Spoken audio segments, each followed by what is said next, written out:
All right, module 4 of Tools and Tech, here we go.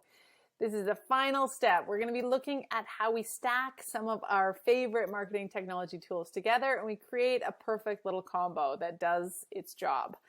And then, of course, the roadmap forward when we look at the worksheets that you are given as part of this course. So our first little mini stack here is going to be about on-site lead generation. So people get to our website and we are capturing their email address or their contact information somehow, and we are then, of course, building our leads and following up with them accordingly. So the way that we're going to do this in this particular case is through something called Beamer, and then Pure Chat, which is our chatbot, and then Sumo, which is helping us with the pop-up. So let's see how that looks, and I'll walk you through it. The first, oh, sorry, wrong one. There we go. So what happens here is that we've got if I can move my head and get this to play, we've got our, there we go. We have our website. This is actually our former Squarespace website, which we were using previously, but this is a nice little demo, so I want to show it to you. So as our site loads, although we had a bit of an internet issue the day I was recording this, we have Beamer slide in. And Beamer is a really neat news feed. So if you've got regular status updates that you want on your website, a lot of technology companies use this, in fact, when they're updating like software updates or troubleshooting issues. But we loved to use it similar to how we would post Facebook updates or any kind of ad we were running. And it basically gave people a snapshot of what was on our blog the moment that they landed on our website.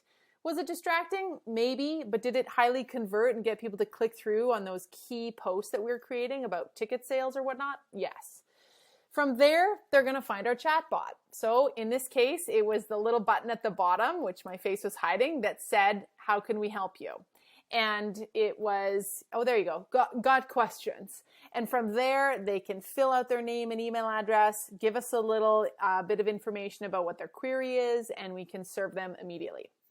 Now, when they go to exit, we've planned the pop-up to pop up accordingly so that we can say, whoa, whoa, whoa, before you go, subscribe to our e-newsletter. And this was, again, programmed in Sumo. As I mentioned earlier, it has fantastic lead generation tools, things called welcome mats and pop-ups and inline banners and all sorts of email forms.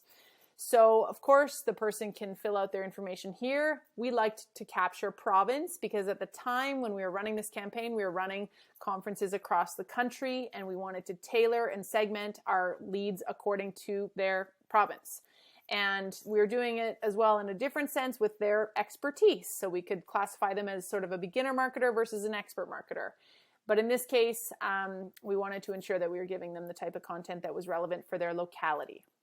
So you've got 3 tools there, all working in partnership with each other, hopefully capturing some attention through Beamer and some interest, and then capturing maybe any questions or pain points or objections through our chatbot, and then making sure that we had them drop their business card in the fishbowl before they walked out the door because maybe they'll never come back and we'd be crazy not to.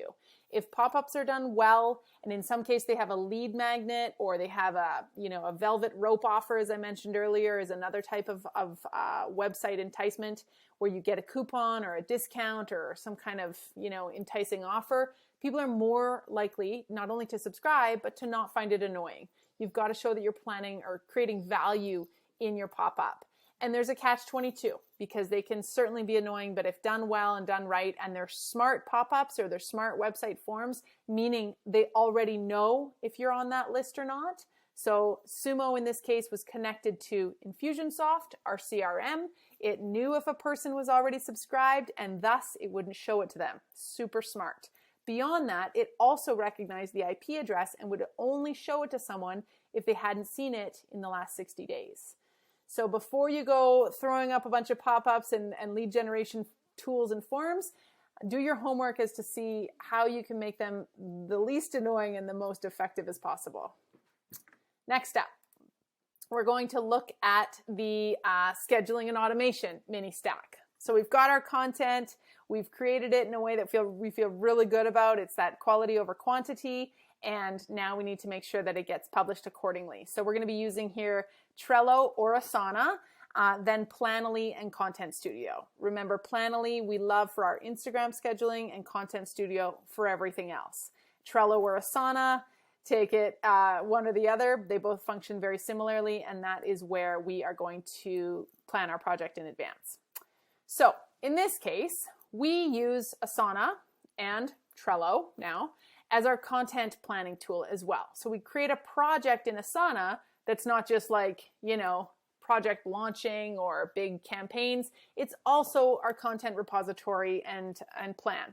So we build columns in there that correspond to our content pillars. In this case, the example pillars are educate, entertain, inspire. And then the fourth one is milestones, events, and campaigns. So something a little more promotional for our 4 marquee content pillars.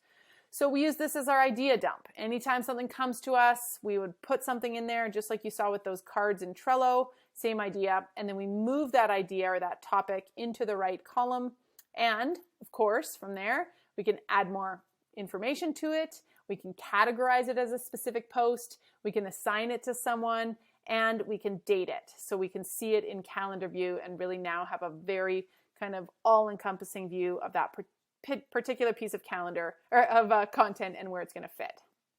From here, we can copy those cards to our editorial calendar project and take a different or take it to the next level by claiming what kind of channel it's going to fit onto. Is that email marketing? Is it Facebook? Is it Instagram? Again, assigning a due date to it, and then the stage. So I've assigned it to Danielle and it's not yet drafted. And as she drafts it, she's going to move it along through the right stage. She's going to choose what type of category it is, how to, did you know, behind the scenes, just again, adding all sorts of context and variety to it. She's going to move it around according to whatever space she's got in the calendar. And this is any kind of traffic person or content publisher's job to make sure that the gaps are filled, to make sure you know who's doing what and that everybody's communicating with each other accordingly, and the things stay on track. Because as we know, consistency is everything when it comes to content marketing and publishing. So Asana is really great for this, as you've seen, but this is exactly what we can also do in Trello, and it's just a little bit less difficult to set up and maintain. We've got the list view, we've got timeline view, calendar view, and then really interestingly, we can see kind of progress and workloads of different team members if we wanted to take it to that level. So Asana is a hugely popular project management tool, and people are using it more and more to plan their content schedules as well. Likewise, Monday.com, as we mentioned, Trello, so many others out there, and Sprout Social is another big one. So no shortage. Okay, time to go on in and create your own tool maps. First things first, exercise number 1 and 2, we're going to identify the lay of the land. So a little bit of research here. I've shown you our favorites. You can go into our tool page and identify even more deeply some more specifics around video editing or stock photography curation, and start to just note what's out there. One thing that constantly surprises me in our live classes is that there's people who don't know what to ask for. And, really robust marketing departments that are like, wait, what? There's a styled stock photography website out there? And we're like, yeah, there's like 50 of them. But like me, I don't know what to ask for, what language to use in order to fill a gap. So that's where just researching is really powerful. Decide what your need is, Google it, you'll see so many results, and then you can ask around or read reviews and do a trial if you have to, or if you're ready to. So identifying some of those external options in the landscape that fall into the awareness, interest, desire, and action stages of our customer journey. From there, a little bit of journey mapping. Remember how important this is. Even though it falls into that kind of customer journey, more website related stuff, it is super important to know our physical and digital touch points at every stage in the marketing and sales funnel so that we know what type of technology we need to slot in there. And is that all digital technology, or is it some physical touch points as well? Well, this is a great workbacks sort of methodology.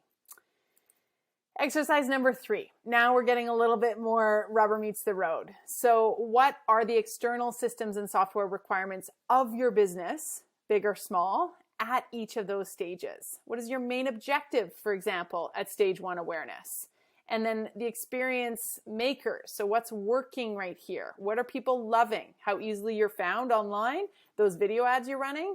And then what are some of the experience breakers? They can't find your contact info. you don't exist in Google My Business, or you're not on the Instagram, who knows? But identifying some of those make or breaks along the journey is really important so that we can then, of course, find a way to fill them. What about internally? If you were to look at your funnel of internal processes as plan, build, manage, communicate, or something thereof, again, what is your primary operational need in the planning stage? Better team communication, better activation, better visual awareness of what's happening for the year ahead, whatever that may be.